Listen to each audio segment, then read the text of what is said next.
Assalamualaikum warahmatullahi wabarakatuh. Apa kabar anak-anakku semua hari ini? Alhamdulillah, luar biasa. Tetap semangat. Allahu Akbar. Anak-anakku semuanya, hari ini kita memasuki tema 3 subtema 4. Keajaiban perubahan wujud di sekitarku. Hari ini kita memasuki pembelajaran yang kelima dan keenam. Sebelum memulai pelajaran hari ini, kita terlebih dahulu berdoa.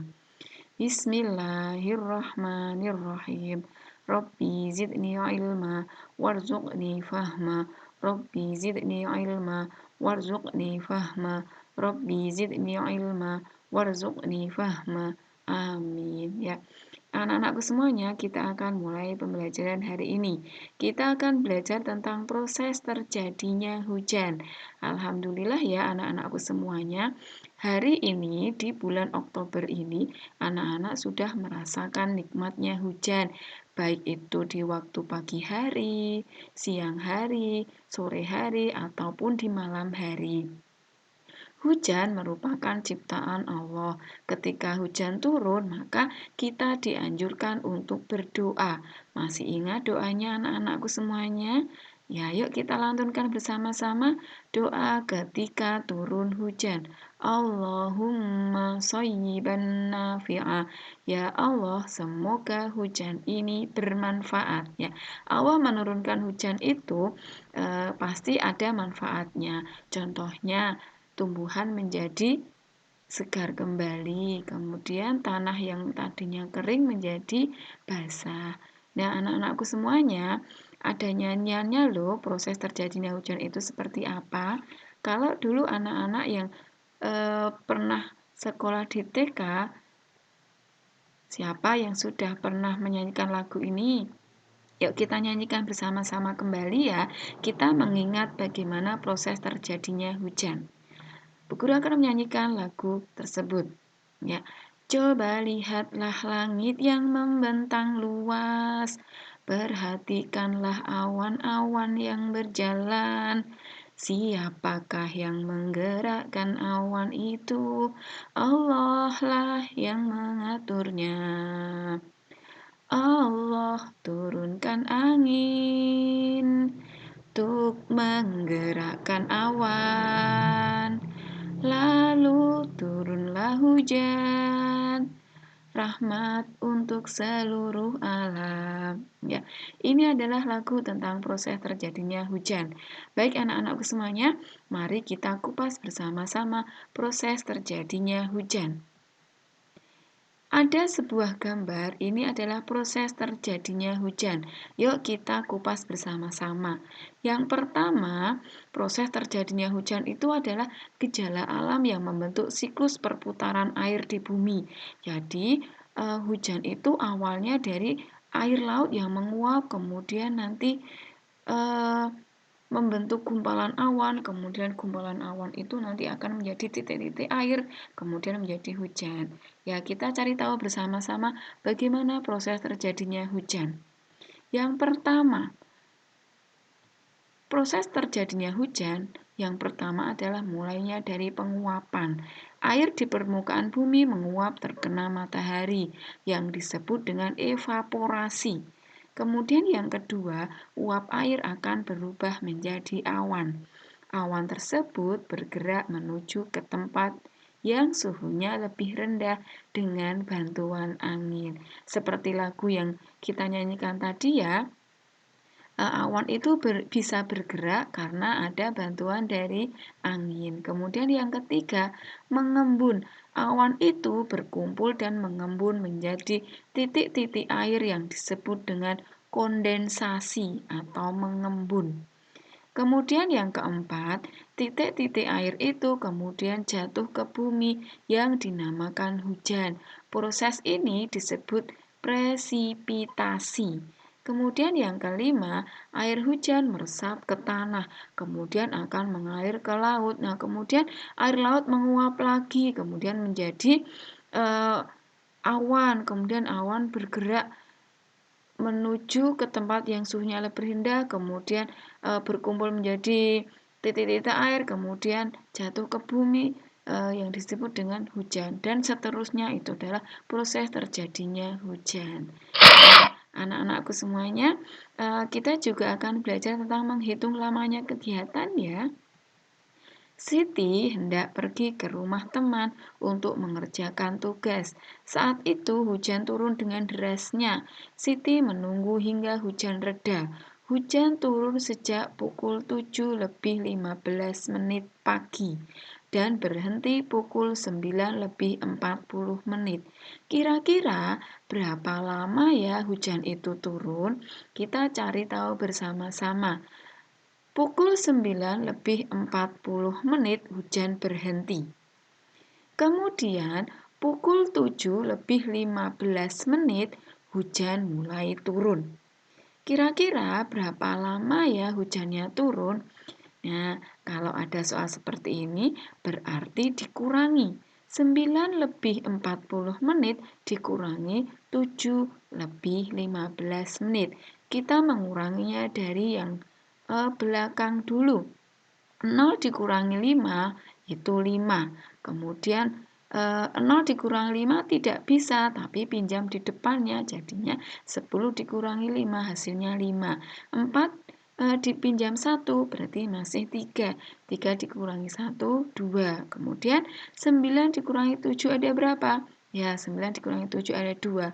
Berarti hujan turun itu selama 2 jam lebih 25 menit. Lama bukan? Ya. Ingat anak-anak, kalau mau menghitung lamanya kegiatan, caranya selesainya kegiatan dikurangi mulainya kegiatan. Oke. Selanjutnya kita juga akan menghitung selesainya kegiatan. Udin mulai membersihkan lantai karena air hujan pukul 6 lebih 25 menit. Udin membutuhkan waktu 1 jam 30 menit untuk membersihkan lantai. Pukul berapa kira-kira Udin selesai membersihkan lantai? Baik, kita hitung bersama-sama ya anak-anakku semuanya. Tadi Udin membersihkan lantai mulai dari pukul 6 lebih 25 menit. Kemudian Udin membutuhkan waktu 1 jam 30 menit. Kemudian kira-kira berapa lama Udin membersihkan lantai? Nah, kita jumlahkan bersama-sama. 6 lebih 25 menit ditambah 1 lebih 35 menit itu hasilnya 7 lebih 55. Jadi, Udin selesai membersihkan lantai pukul 7 lebih 55 menit. Ingat ya anak-anak, kalau menghitung selesainya kegiatan, caranya mulai kegiatan ditambah selesainya kegiatan. Oke, silakan kita mengamati gambar yang ada di samping tersebut. Ada seorang anak, dia terjatuh, kemudian bukunya juga terjatuh ke lantai. Ya, kita cari tahu bersama-sama ya, kira-kira ceritanya ini seperti apa. Saat musim hujan, jejak sepatu siswa membasahi lantai sekolah. Akibatnya, lantai sekolah menjadi basah dan licin. Udin berjalan dengan cepat karena takut terlambat masuk sekolah. Udin tidak memperhatikan lantai yang basah dan licin. Udin pun tergelincir, buku yang dibawanya jatuh berserakan. Udin terlihat menahan sakit di kaki. Ketika kamu berada di dekat Udin saat itu, kira-kira apa yang akan kamu lakukan? Ya, pasti kamu akan menolong Udin, bukan malah menertawakan Udin. Ya, Allah Subhanahu wa Ta'ala memerintahkan manusia untuk saling tolong-menolong dalam kebaikan.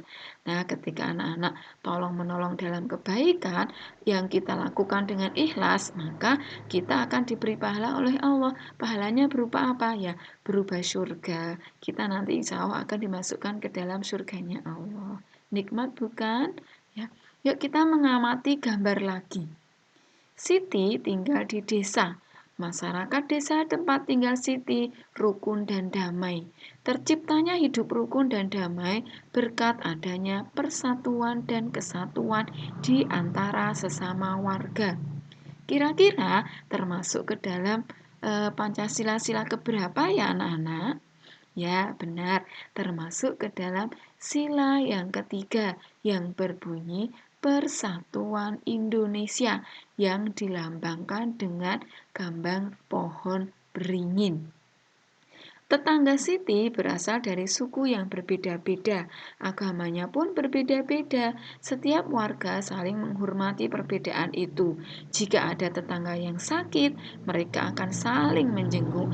Selain menjenguk, mereka juga pastinya akan membantu baik dengan tenaga maupun uang ataupun dengan waktu ya. Anak-anakku semuanya, berikut adalah contoh sikap saling bersatu. Yang pertama adalah rukun dengan tetangga. Yang kedua, saling menyapa jika bertemu dengan tetangga. Yang ketiga, menolong tetangga yang sedang mengalami kesulitan. Yang keempat, menjenguk tetangga yang sedang sakit. Yang kelima, bermain dengan tetangga sebaya di rumah. Mengapa dengan tetangga yang sebaya? Karena kalau kita tidak bermain dengan teman yang sebaya, maka nanti yang dibicarakan akan berbeda. Kemudian bergotong royong membersihkan lingkungan. Kemudian berbagi makanan kepada tetangga. Ingat, Rasulullah pernah menyampaikan sebuah hadis, ketika kita memasak, maka lebihkanlah kuahnya. Maksudnya bagaimana? Kita biar berbagi dengan tetangga kita, ya. Kemudian datang ketika diundang oleh tetangga. Ketika tetangga kita ada hajatan atau ketika kita diundang oleh tetangga kita, maka kita wajib datang. Kecuali kalau kita ada udzur atau ada halangan ketika kita tidak bisa menghadiri undangan. Tetapi alangkah baiknya kita minta izin dulu, minta izin tidak bisa hadir di undangan tetangga tersebut. Nah, itu tadi anak-anak beberapa contoh yang menunjukkan sikap bersatu di tetangga kita. Tetangga itu siapa toh? Ya, tetangga adalah orang yang rumahnya ada di sekitar rumah kita, baik di depan rumah kita, di belakang rumah kita, di samping kanan ataupun di samping kiri rumah kita. Kita harus bersatu dengan tetangga kita. Kenapa? Karena orang yang paling dekat dengan rumah kita adalah tetangga kita, ya. Baik anak-anakku semuanya, untuk pelajaran hari ini kita cukupkan sampai di sini ya. Kita akhiri dulu pelajaran hari ini dengan membaca hamdalah bersama-sama. Alhamdulillahirabbil alamin. Kurang lebihnya dari Bu Guru mohon maaf. Wassalamualaikum warahmatullahi wabarakatuh.